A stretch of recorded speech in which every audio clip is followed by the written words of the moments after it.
McMuffins, Muslims, and finding meaning in the madness. How I learned that we are all channels.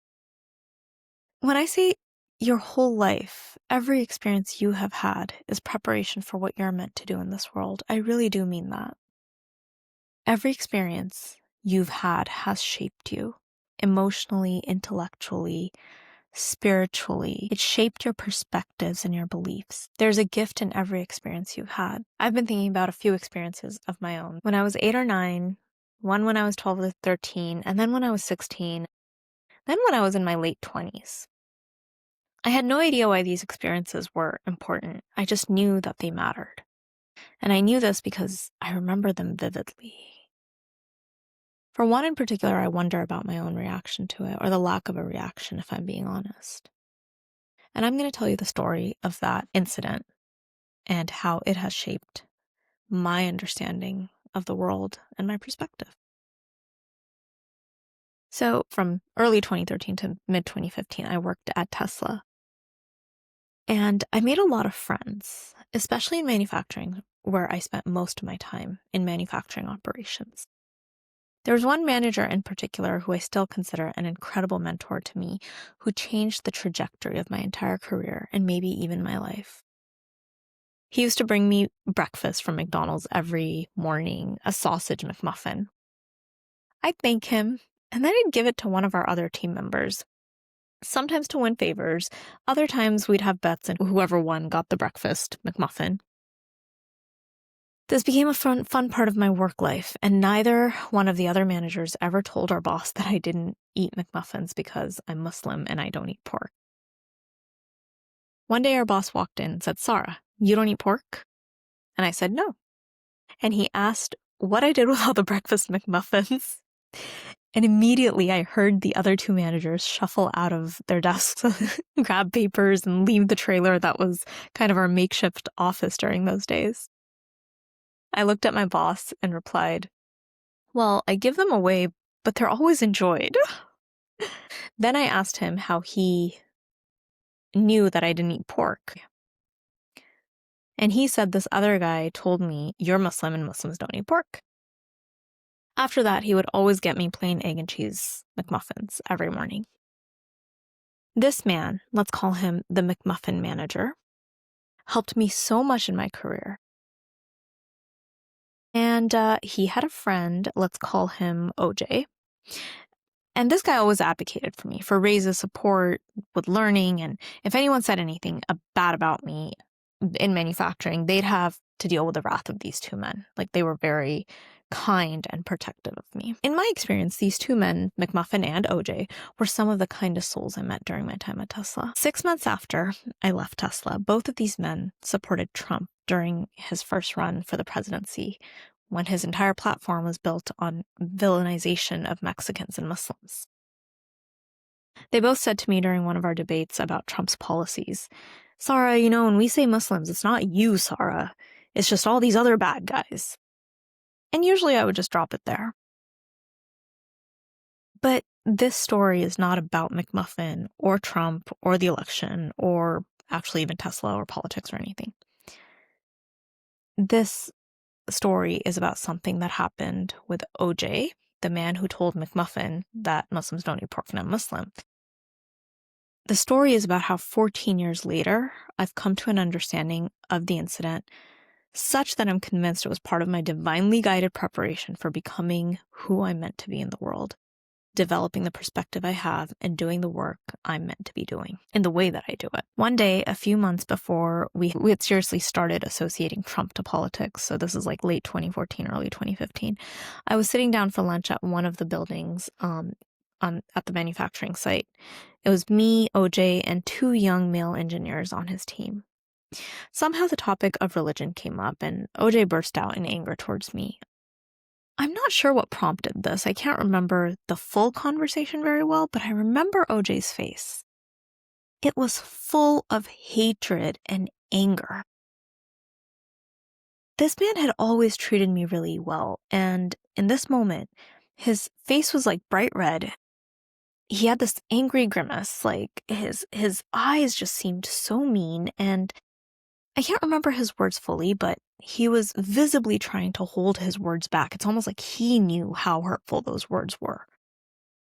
And even he was kind of saying them through this clenched jaw. He was so angry. He was like, I could see his knuckles were turning white.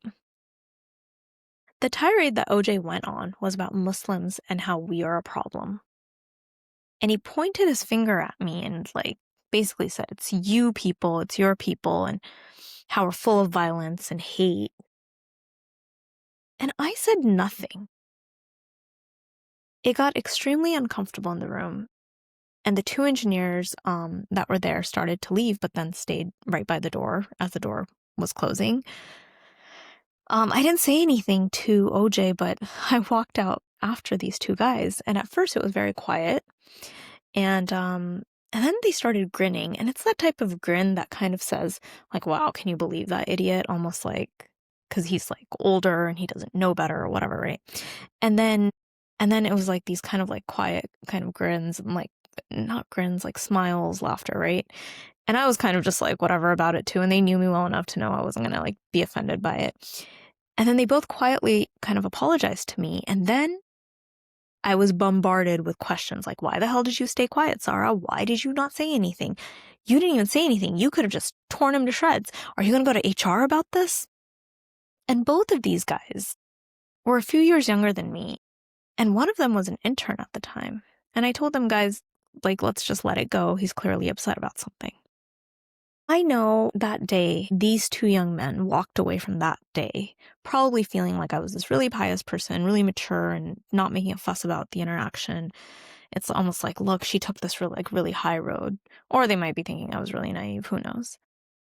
In reality, I was wrestling with confusion, anger, disbelief, and wonder all in that. I stayed silent, and while just came at me with accusations and assumptions and these words of hatred, it's like I absorbed it. And I wasn't able to say anything because of the wonder part. Even at that point in my life, without all the experience and the education I've had in spirituality and applied psychology and understanding humans, right? A part of me knew that I was not meant to say anything. And I had to just be present for that interaction within that moment. And 14 years later, I've connected the dots a little bit more. Has it been 14 years? Well, I guess it's been 12 years. 12 years later, I've connected the dots a little bit more. A piece of the puzzle fell into place in the past few weeks. Recently, I keep thinking a thought that feels so true to me. I wrote in a LinkedIn post, and it stuck with me. I wrote this line: everything we experience is our preparation for what we are meant to do in this life and in this world. I've been asking for guidance to get a better understanding of this concept. And what kept coming up was this incident. And I realized that interaction was my preparation for a very important part of my work. My intuitive development, my own understanding of why we're all here, what we're doing, how life works, how we design our lives, and what work in this world means, and how we elevate our own consciousness around this whole experience. This interaction also informs how I understand people and our world, how I see us all, and how I see the way this world is connected and how life is lived through us, not from us. You see, what OJ was doing was channeling. It was my first experience of seeing someone channel something evil and mean through them. Something that was floating in the world around us. A thought that people were thinking. Maybe OJ was hearing more of this thought because of his political leanings anyway. And then he channeled something for me because we were always channeling something for someone, including ourselves. OJ has a lot of unhealed childhood stuff. I know this because he's kind of hinted at it. Instead of working through and dealing with his trauma, OJ decided to carry it with him. I think it was probably this whole be strong and move on and boys don't cry mentality, right? And then at an unexpected moment, that day in that building, during that meeting with the four of us, this moment might have even been unexpected to OJ himself, but at this unexpected moment, that trauma came up. And because we're all vessels and conduits for one another, we what channeled through OJ was actually a lesson for me. I needed to see this happen to a person to then one day, which is now, become a person who helps people understand and integrate these moments. If I had to put money on it, I would bet that OJ was dealing with something painful internally. And it may have even escalated that same day or a few days before that incident with me. I always thought it was a little ironic that OJ, of all people, would treat me that way. But it had to be OJ because that's the subtlety of a sign. You know, like the signs we're always looking for and talking about. The person who delivered this message to me from the universe was trying to prepare me for my calling in the world was a man I trusted who, in a moment unlike any other, behaved in a way I could never have imagined, in a way that had the potential to hurt me so deeply. And then that's the other thing about this incident. Those words should have hurt, but instead, they felt like they bounced off of me. Like I did nothing. I just took it, not talking back at all, and that's so unlike me. So I simply stood there in the state of wonder, and it's not that I didn't feel other things. Sadness ran through me, anger ran through me, frustration ran through me, but where I settled was curiosity. Where I paused was curiosity.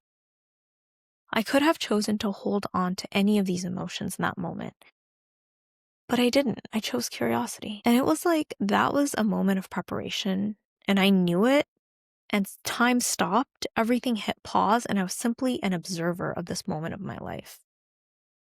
And then everything snapped back to reality. I think the reason OJ and I went back to having the amicable relationship we had was because I did not choose anger or sadness and simply held still in that moment.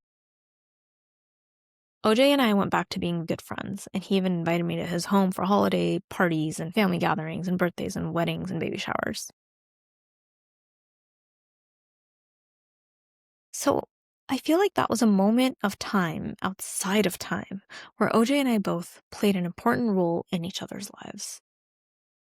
Maybe some of his anger that came out that day healed a bit of his trauma. Who knows? Now, some of you might hear this story and say, okay, Sarah, that is really making a lot of assumptions. And frankly, it's a little naive. This guy was clearly a jerk. Some might say it's my own smallness and being conditioned and brought up as a woman and having my own unhealed trauma that prevents me from standing up for myself in this situation. Some might roll their eyes and say, well, yeah, hi, this is just white men and their privilege and your internalized sexism or racism and Stockholm syndrome, and that's preventing you from seeing that. But that's where the meaning-making part of the title of this episode comes in. We make sense of every experience from the level of consciousness we are operating from. I choose to make sense of this experience and make meaning of it in this way for now, until my own consciousness expands, and then who knows how I'm going to think about it, when that happens. See, this meaning affirms a belief I have that every human being is simply a vessel for a bigger plan. That we are all here delivering to one another whatever experience the other needs to have to complete their mission in this life.